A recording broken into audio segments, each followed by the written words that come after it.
আমি ভেবেছিলাম ঘটনাটা মনে হয় আলজেরিয়ার। এমন একটা ঘটনা ঘটেছে, বাংলাদেশের জ্বালানি উপদেষ্টাকে নৌকা উপহার দিয়েছেন আলজেরিয়ার রাষ্ট্রদূত। এই শিরোনাম দেখে আমি ভেবেছিলাম এই ঘটনা ঘটেছে আলজেরিয়ায়। হয়তো তারা জানে না যে ইতিমধ্যেই বাংলাদেশের সরকার পরিবর্তন হয়েছে, কিন্তু না, এই ঘটনা ঘটেছে ঠিক বাংলাদেশে এবং চট্টগ্রামে।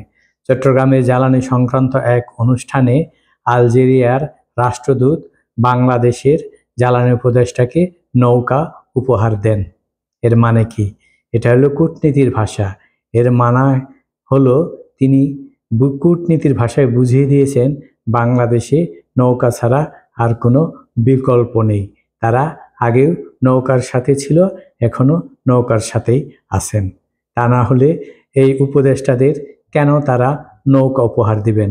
উপহার দেওয়ার সামগ্রী কি বাংলাদেশে কিংবা আলজেরিয়ায় কম পড়েছে? না, কম পড়েনি। তারা নৌকা উপহার দিয়ে বুঝিয়েছেন নৌকার প্রাসঙ্গিকতা।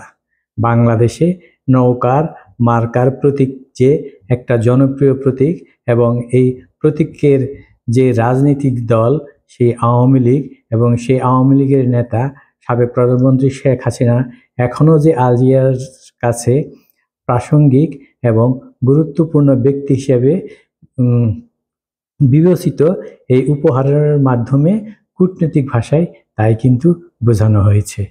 তা না হলে কেন তারা এই উপদেষ্টাদের নৌকা উপহার দিবেন? আপনারাই বলেন, আমি ঠিক কথা বলেছি কিনা? অবশ্যই আমার এই ভিডিওটি কমেন্টস করে, লাইক করে আমাকে উৎসাহিত করবেন এবং শেয়ার করে সবাইকে জানিয়ে দিবেন। সবাই ভালো থাকবেন।